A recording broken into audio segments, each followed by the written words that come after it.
Le sens de la vie, c'est de vivre pour la gloire de Dieu, avec une vraie foi totale en Jésus-Christ, comme ton Seigneur et ton Sauveur.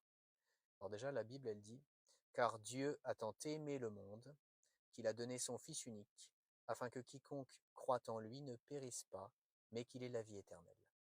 Donc, je vais mettre des commentaires. Quand il est écrit afin que quiconque ne périsse pas, c'est que afin que quiconque n'aille pas en enfer, hein, ne soit pas perdu pour l'éternité, n'aille pas souffrir en enfer pour ses péchés pour l'éternité.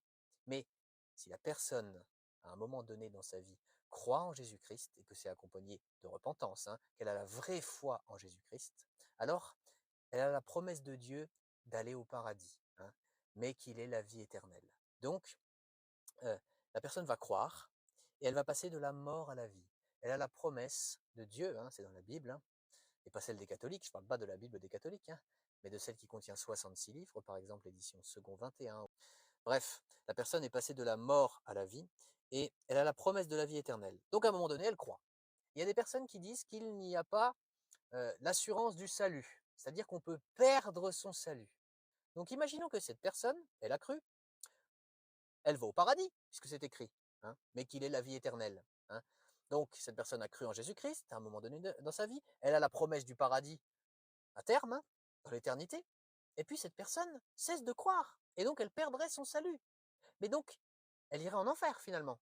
Donc, au moment où elle a cru en Jésus-Christ et qu'elle allait au paradis, bah, en fait, elle allait en enfer. Donc, Jean 3,16 ment. Et si le texte, hein, Jean 3, verset 16, ment dans la Bible. Si jamais il y a une perte du salut, une possibilité de perte du salut. Et donc, si Jean 3,16 ne dit pas la vérité, alors Dieu ment. Et si Dieu ment, si Dieu est un pécheur, alors toute la Bible est à mettre à la poubelle. Non mais, si on retire l'assurance du salut dans la Bible, hein, il y a un gros problème de doctrine et toute la Bible est à mettre à la poubelle. Parce que la Bible nous demande de croire en Jésus-Christ totalement, en tant que sauveur. Ok? Il a expié tes péchés. Hein, il a payé tes péchés. Voilà ce que la Bible nous demande de croire, entre autres. Elle nous demande aussi de croire en la résurrection de Jésus-Christ.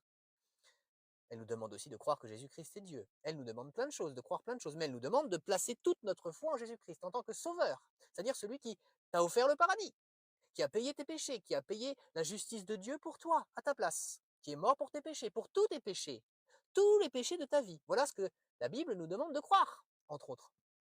Et donc, s'il y a une possibilité de perte, de perte du salut, en fait, tu ne peux pas croire que Jésus-Christ est vraiment ton sauveur, puisqu'il y a une possibilité qu'en fait tu perdes ton salut. Donc tu n'as pas une foi totale en Jésus-Christ. Donc en fait, tu pèches. La personne qui ne croit pas que Jésus-Christ est son sauveur, qui n'a pas pleinement la conviction qu'elle est sauvée pour toujours, est dans un état de péché. C'est de l'incrédulité. C'est croire une fausse doctrine. Et c'est même une doctrine du salut par les œuvres. Parce que c'est-à-dire que tu perds ton salut, mais à partir de quand? Donc en fait, c'est toi qui vas décider de garder ton salut en ne péchant pas trop, en ne tombant pas dans le péché, mais à partir de combien de péchés tu perds ton salut? Ça, c'est la doctrine du salut par les œuvres. Si j'ai une bonne conduite, je serai sauvé. Non! La foi est un don de Dieu. C'est une grâce de Dieu. C'est pas nous qui croyons de nos propres forces. Ça vient pas de nous. Tu comprends ce que je veux dire? Ça vient de Dieu. Si jamais ça ne venait pas de Dieu, alors toute la Bible serait à mettre à la poubelle, car la foi serait une œuvre qui nous sauve, et donc nous serions, d'une certaine manière, tout ou partie, sauveurs. Nous serions notre propre sauveur, tout ou en partie. Tu comprends ce que je veux dire? Donc, l'assurance du salut est une doctrine biblique. Euh, un deuxième aspect, c'est que Dieu ne fait pas les choses à moitié. Ce qu'il a commencé en nous, il va le terminer. Nous, des fois, on commence des trucs, on ne les termine pas. Dieu ne fait pas comme ça. Quand il commence quelque chose, il le termine. Il ne va pas placer le Saint-Esprit en quelqu'un pour ensuite le retirer. Il ne va pas lui donner la vie éternelle, lui donner la promesse de la vie éternelle, et puis en fait, il l'avait pas parce qu'il va aller en enfer. Dieu ne ment pas, Dieu ne se trompe pas, ça se tient. Les personnes qui disent qu'il n'y a pas d'assurance du salut se trompent. Il faut quoi? Il faut essayer de s'améliorer tous les jours pour essayer de garder son salut, rester dans la sainteté. Ce n'est pas possible si Dieu ne te transforme pas. En revanche, si tu deviens une nouvelle créature, c'est pour toujours. Tu es transformé. Tu ne, tu ne peux plus aller en enfer. Jésus-Christ a payé pour toi. Tu es pleinement changé. Tu as une nouvelle pensée, la pensée de Jésus-Christ. L'assurance du salut est une doctrine biblique. Et toute personne qui ne la croit pas, cette doctrine-là, pêche contre Dieu. L'enfer fera partie de la justice de Dieu.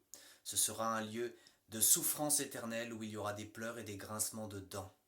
Ça fera partie de la justice de Dieu vis-à-vis des péchés, vis-à-vis des péchés de ceux et de celles qui ne se seront jamais convertis à Jésus-Christ durant leur vie.